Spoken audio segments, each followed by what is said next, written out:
News, सच जरूरी है। India और यूएस के बीच टैरिफ पर होगी बात। भारत आ रहे हैं अमेरिकी वार्ताकार। भारत और अमेरिका के बीच व्यापार वार्ता मंगलवार को शुरू होगी।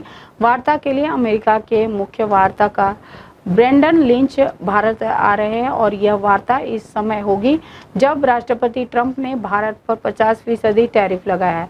व्यापारिक संबंधों को मजबूत करने और टैरिफ को लेकर नए स्तर पर वार्ता के लिए अमेरिका के मुख्य वार्ताकार ब्रेंडन लिंच भारत आ रहे हैं। अमेरिकी वार्ताकार आज रात भारत पहुंचेंगे और दोनों देश मंगलवार को व्यापार वार्ता शुरू करेंगे। भारत के साथ रिश्तों पर रूस ने दिया बड़ा बयान। कहा, संबंधों को नुकसान पहुंचाने की हर कोशिश होगी नाकाम। भारत और रूस के संबंध अटूट है। समय समय पर दोनों देशों की दोस्ती को पूरी दुनिया ने देखा है और 1971 की जंग में रूस ने किस तरह भारत की मदद के लिए कदम बढ़ाया था, इसकी चर्चा आज भी की जाती है।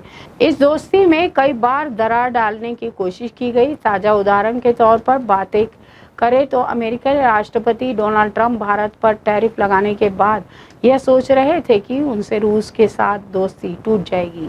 दोहा में हमले के बाद ट्रंप ने इजराइल को दिया झटका। कतर को बताया अमेरिका का सहयोगी।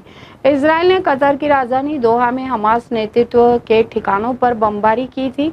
इजराइल के इस कदम के बाद अरब मुल्कों में हड़कंप मचा हुआ था। इस हमले के बाद कतर के प्रधानमंत्री शेख मोहम्मद बिन अब्दुल रहमान अल थानी ने बड़ा बयान दिया है। थानी ने कहा है कि इजरायली हमलों के बाद बेंजामिन नेतन्याहू ने गाजा में बंधक बनाए गए लोगों की रिहाई की हर उम्मीद खत्म कर दी। नेपाल के अंतरिम मंत्रिमंडल का विस्तार। पीएम सुशीला कार्की ने इन 3 नेताओं को किया कैबिनेट में शामिल।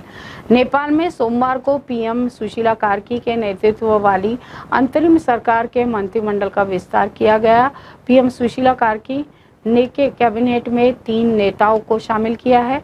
नेपाल में प्रदर्शन, भारी हिंसा और केपी शर्मा ओली के पीएम पद से इस्तीफा देने के बाद अब धीरे धीरे शांति बहाल हो रही है। नेपाल के सुप्रीम कोर्ट की पूर्व मुख्य न्यायाधीश सुशीला कार्की ने देश की नई प्रधानमंत्री के तौर पर पद को संभाल लिया है। नेपाल जेनजेड आंदोलन में अहम रोल निभाने वाले सुदन गुरुङ के बदले तेवर अब पीएम सुशीला कार्की से हुए नाराज।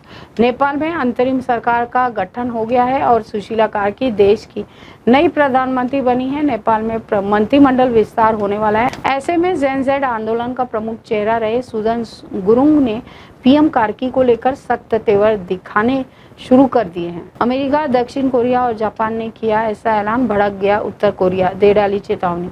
अमेरिका और दक्षिण कोरिया और जापान ने सोमवार को दक्षिण कोरिया के एक द्वीप के पास वायु और नौसेना अभ्यास शुरू कर दिया है। उत्तर कोरिया ने इस संयुक्त युद्धाभ्यास की निंदा करते हुए इसे लापरवाह शक्ति प्रदर्शन बताया है। दक्षिण कोरिया के रक्षा मंत्रालय ने कहा है कि फ्रीडम एज नाम का यह अभ्यास समुद्र, वायु और साइबर क्षेत्र में तीनों देशों की संयुक्त क्षमता को मजबूत करने के उद्देश्य से किया जा रहा है। करे तैयबा के मुख्यालय को दोबारा बनवा रहा है पाकिस्तान। ऑपरेशन सिंधु में आईएएफ ने कर दिया था तबाह।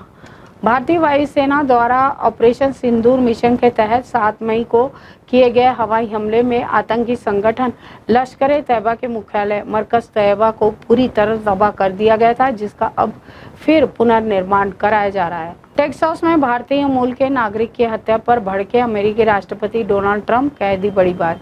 अमेरिकी राष्ट्रपति डोनाल्ड ट्रंप ने टेक्सास के डलास में हुए भारतीय मूल के नागरिक की हत्या पर बड़ा बयान दिया। उन्होंने कहा, मुझे टेक्सास के डलास में एक सम्मानित व्यक्ति चंदर नागमलिया की हत्या की भयावह खबरों की जानकारी मिली। रूस और चीन का नाम लेकर ट्रंप के सलाहकार नवारो ने फिर भारत पर साधा निशाना, पहले भी दे चुके विवादित बयान। अमेरिकी राष्ट्रपति डोनाल्ड ट्रंप के व्यापार सलाहकार पीटर नवारो ने एक बार फिर भारत पर निशाना साधा। उन्होंने भारत को टैरिफ का महाराजा करार दिया और आरोप लगाया है कि भारत की व्यापार नीतियां अमेरिकी कामगारों के लिए नुकसानदेह है। अंतरिक्ष में बड़े देशों के बीच सैटेलाइट से युद्ध हुआ तो दुनिया को कितना होगा नुकसान। अप्रैल 2025 में अमेरिका के शहर कोलोराडो स्प्रिंग्स में अंतर्राष्ट्रीय अंतरिक्ष उद्योग का एक बड़ा सम्मेलन आयोजित किया गया है। इस क्षेत्र में अमेरिका और बड़ी शक्ति है और अब चीन एक बड़ी ताकत के रूप में उभर रहा है। चीन के पास अत्याधुनिक सैटेलाइट भी हैं। हाय हेलो नमस्कार, मैं हूं पंकज विष्णु और आप देख रहे हैं MNS न्यूज़। देखिए साईं बाबा की आरती लाइव शिरडी से हर रोज सुबह सिर्फ MNS न्यूज पर।